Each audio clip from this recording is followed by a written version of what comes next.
Cataviz est une application développée par Frédéric Glorieux dans le cadre du LabEx Hubville qui permet d'explorer statistiquement les données de la BNF par différents biais qui apparaissent en haut de la fenêtre et que vous pouvez choisir librement pour votre exploration.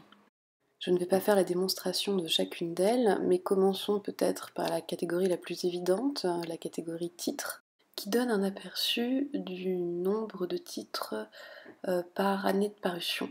Vous pouvez choisir vous-même l'intervalle chronologique qui vous intéresse ou sélectionner un des intervalles qui vous est proposé pour zoomer en quelque sorte sur l'analyse statistique, et vous voyez que les chiffres d'ailleurs qui sont donnés se mettent à jour en fonction de la place du curseur sur la courbe.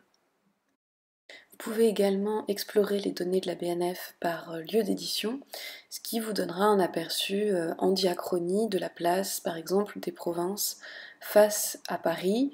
Là encore, vous pouvez personnaliser l'intervalle, également personnaliser l'affichage, la précision de l'affichage en fonction de l'échelle qui vous intéresse. Par exemple ici, si l'on sélectionne seulement la première moitié du XIXe siècle, on a un aperçu beaucoup plus détaillé du lieu des différentes parutions pendant cette période en France.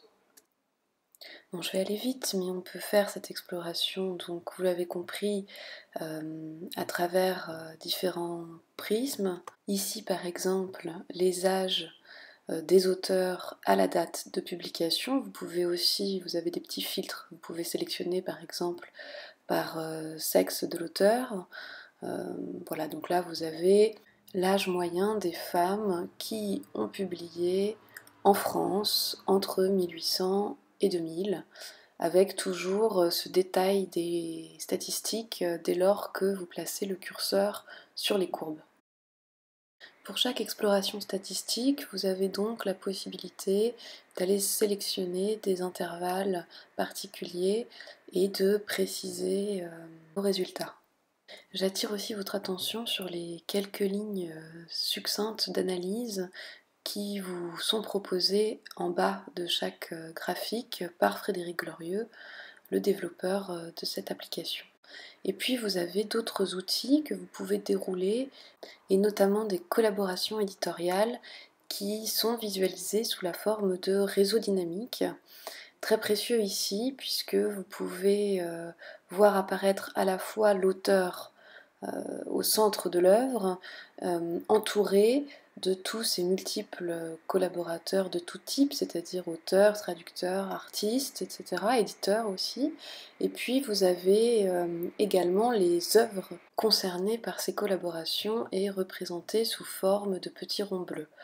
Alors nous avons tenté ici l'expérience avec Louis Pasteur en mettant un intervalle très large et en sélectionnant uniquement les auteurs avec lesquels il avait collaboré, et vous voyez lorsqu'on met le curseur au milieu de chaque interaction apparaît bien le titre de l'œuvre en question.